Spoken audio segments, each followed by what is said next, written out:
Welcome to It's Just Middle School with Sarah and Kelly. If you're joining us for the first time today, we are two fabulous veteran middle school teachers with middle schoolers of our own that love talking about middle school. Our passion is to support parents and educators in understanding the middle school years through research, experience, and casual conversation. If you're returning, welcome back. Thanks for tuning in. Today's episode is going to have a little bit different format than what you're used to. We're going to be talking about some of our highlights of the season, what we learned through this experience, and some of what we are hoping you learned from this experience as well. So, if this is your first time listening to us, stop! Pause! Wait! Go back and listen! Spoiler alert! That's right. We don't want you to miss out on any of the exciting information from our previous podcasts as we review some of the information we're going to share today. So let's get started. Let's do it.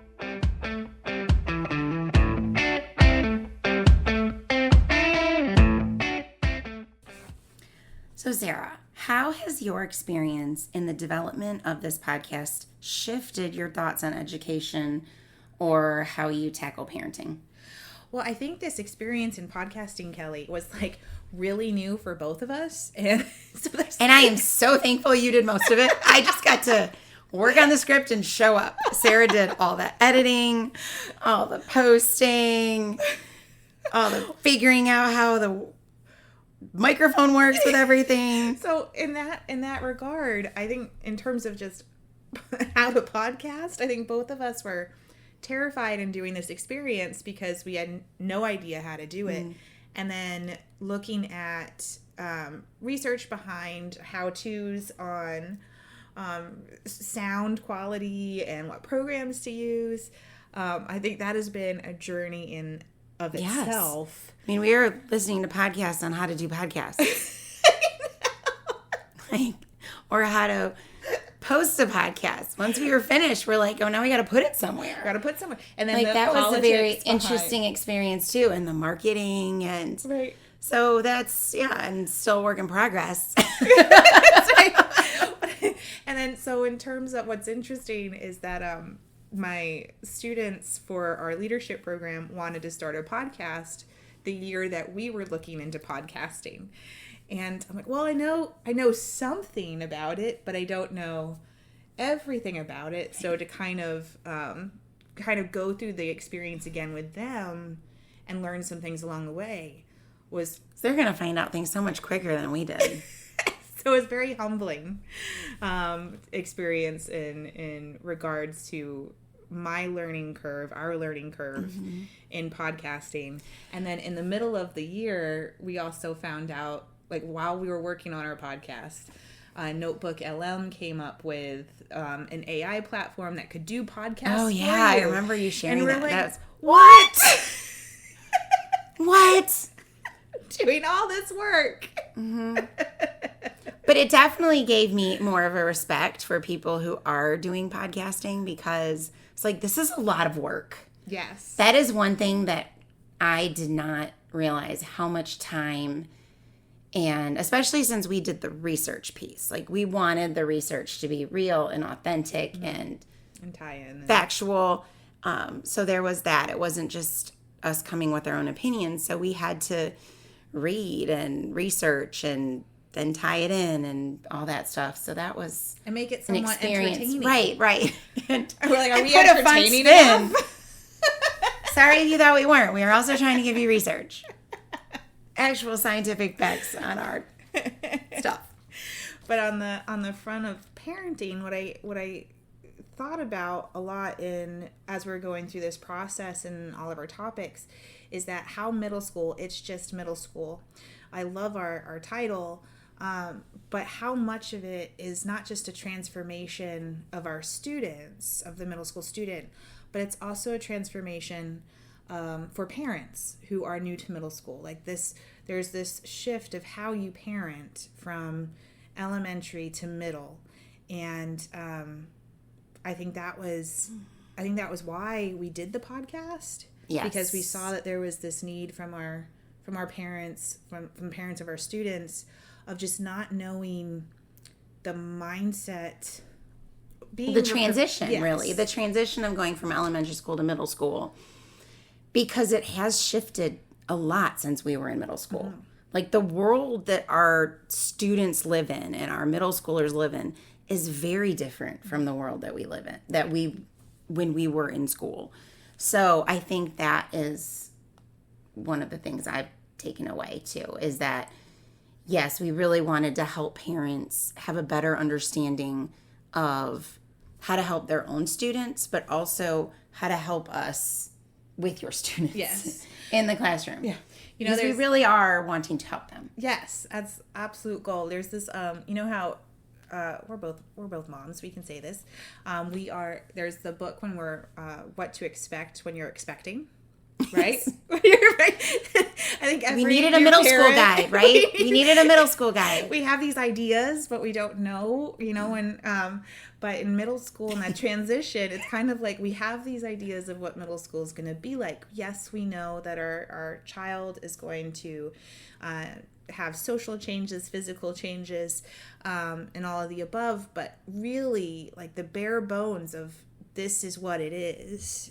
This is what you will experience, and here's the choice and voice and power you have to help guide your middle school student. And this is what their day is like. Yes. This is what their world is like. Yes. Because as parents, we want to follow them to school and see everything they're doing and know who all of their friends are and every online activity that they're doing. But that's not the reality. Like they need to be developing some independence. Right. And hopefully this provided some of that as well as to ourselves. That's a hard transition. So I said transformation earlier because that your child is going through a transformation of self. But so are parents on their parenting techniques, tactics, strategies, relationship. All of that is transforming and really quickly, which is really, it draws a tear to my eye because middle school is only 3 years and it goes by so fast. And so we felt that sense of stress on a parent when it's just middle school. It's okay. We'll be okay. Yes, deep breaths. But we're going to get through it. Right. And then the dismissive aspect of it's just middle school is what we don't want because it is really important time period for both parent and student. And it's all about what's right, what's wrong, the gray areas being shown and maybe battled through in conversation. I think that was a takeaway as well from this process of going through all these topics, is just how much there is regarding if it's vernacular, how many buzzwords there are, and then just going into a deep dive on how that translates from the education world to our parenting world. And also how interconnected all of the buzzwords were too. Mm-hmm. I noticed that a lot when we were doing research. Like, this book we looked at for this topic also had some things that can be used for this. So it's their brains are definitely being rewired and changing in many, many different facets that are actually all connected. So our next question, Kelly, is thinking about our episodes. What was your topic, the topic that was your favorite to dive into, the buzzword that was just like, I can't wait to talk about this topic? For me, it's hard. I liked several of them. But I think my favorite was probably fun. How fun! It was the best. I feel like by this time we were really in our groove. Yeah. And we kind of had a good idea of the format we were trying to do. We were able to, I feel like, ad-lib a lot more and get our conversation rolling, which was helpful. We didn't feel like it had to be so scripted and just very structured. I feel like we could go out on the flow a little bit. And I also just feel like this topic is just one that I'm passionate about, because I just think there is this big separation on what fun should look like and what fun does look like. Like, you can still have fun with boundaries in place. Right. And I think a lot of times parents and students don't have that same thought process, but it's needed in school because we're dealing with so many students at one time. Like, there has to be boundaries in place. So fun can still happen, even if it looks like differently than fun does on a Saturday. Right. So I think changing that perspective of what fun, like having a better idea of what fun looks like in school. Right. It is really helpful for parents and students, and teachers. Like, teachers also need to realize that it is okay to have boundaries when having fun. I also really loved this because I loved all of our little fun quips at the end, like making it very... We brought you into the middle school classroom in this episode. Absolutely. I mean, because those how many balls did you juggle at recess? I mean, spherical objects, like... These are the giggles. Like, this is real world. Like, you say a certain number on a page and you've lost everybody. So it's definitely one that I connect with a lot. Right. And I think a lot of the books that we bring up are really good at honing in on philosophy of middle school culture, of education in general. But none of them that I've read so far have really captured the middle school humor, because it doesn't always translate really well out of context, right? Right. Like, if you said spherical objects, not balls, like, we would have to be like, why aren't you just saying soccer balls? Right. There's definitely more, in like fluctuation. You need a voice to talk about it. Like, it can't just be read. It has to be stated, because they are so funny. They really are so funny. And I know most of my students would say, math is not fun. But I also hope that in that same aspect they say, but you're fun. Right. Right? Like, that's where I want them to realize. Right, and have the because math is not be always fun. Right. I mean, we try and make it as fun as possible, but at the end of the day, you still have to plug in some equations and solve for X, and it can be challenging, and challenging doesn't always equate to fun. Right. So it is nice to add that the humorous side.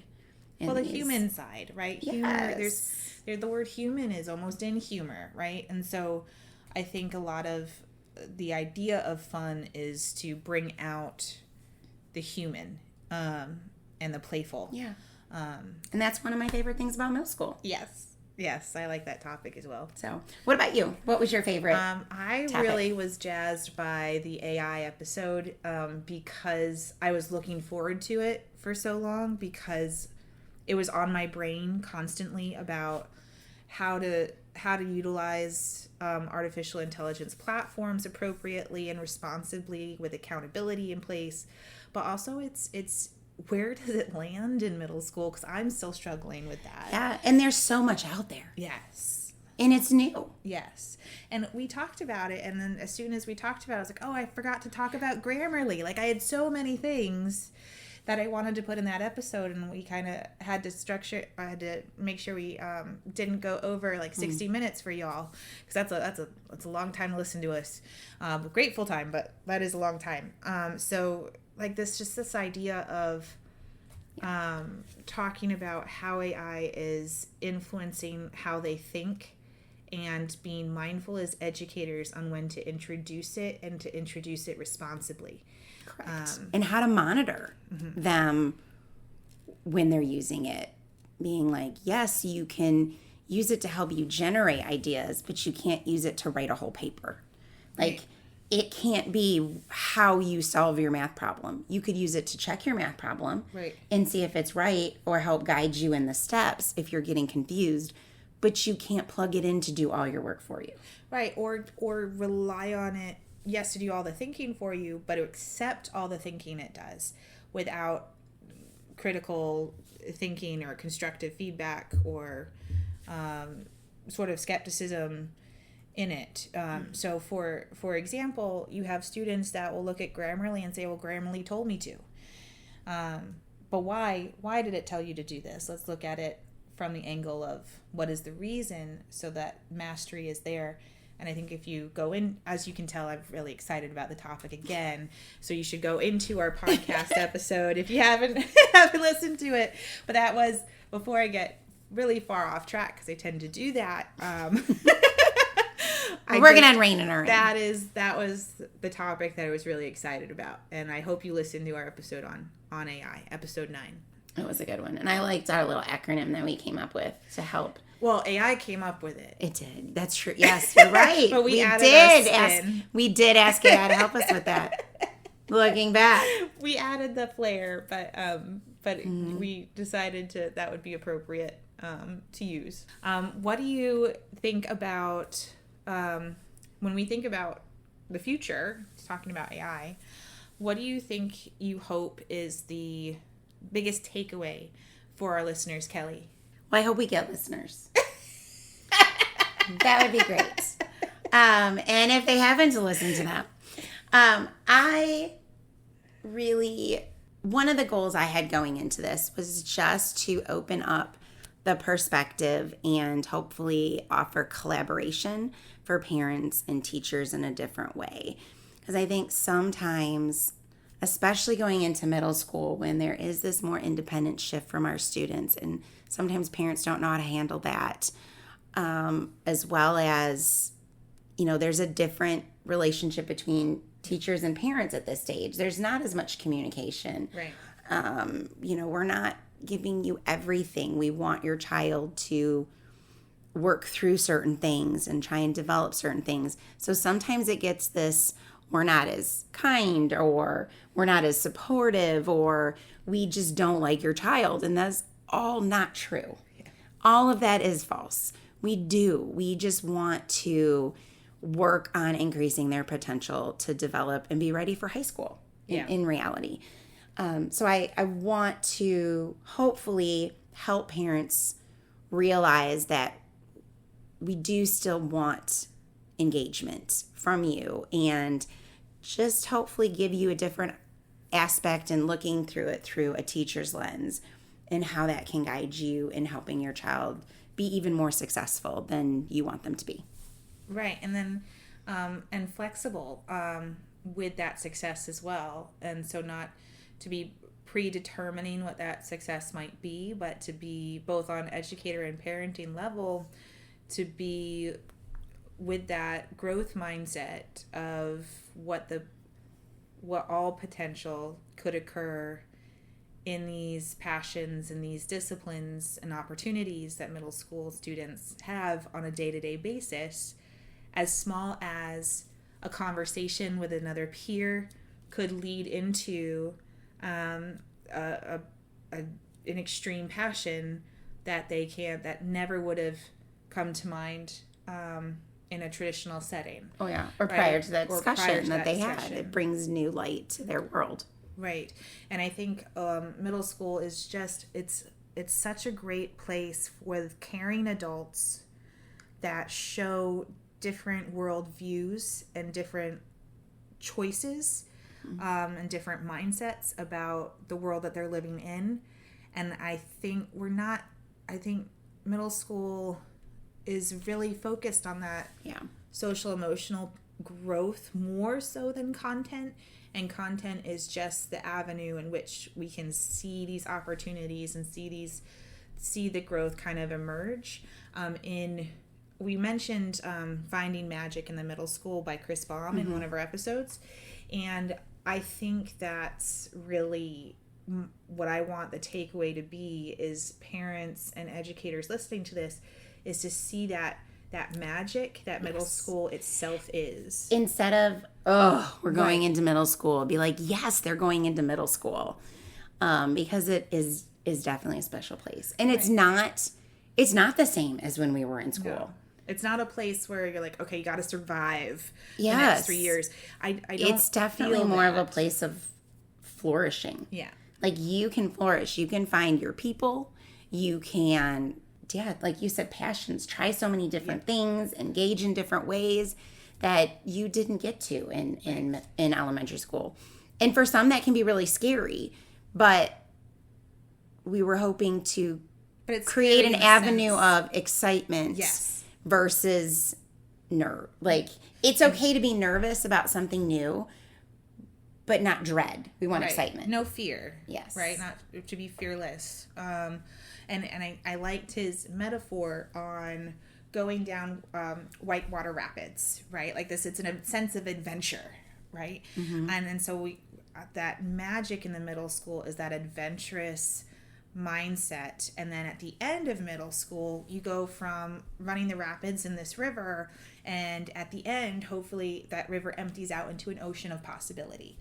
And that's where upper school journey begins, where you can where that child can navigate freely on how they want to contribute to the world, what kind of permanence they want to place in the legacy they leave behind as they live their lives with joy and happiness in their hearts. And not necessarily a sense of purpose, because I think today's world, with gig economies, with this uncertainty, it's going to be more about the moment and flexibility and versatility and critical thinking in that job market. And I think that's what I hope our students lead into with all the buzzwords, is that their world is carved by them, instead of having already a world in place that they have to fit into. Right. Possibilities are endless. Yes. What's next? What do you mean what's next? I have no idea what's next regarding podcasts. We have no idea. Well, stay tuned. There will be more adventures with Sarah and Kelly with It's Just Middle School.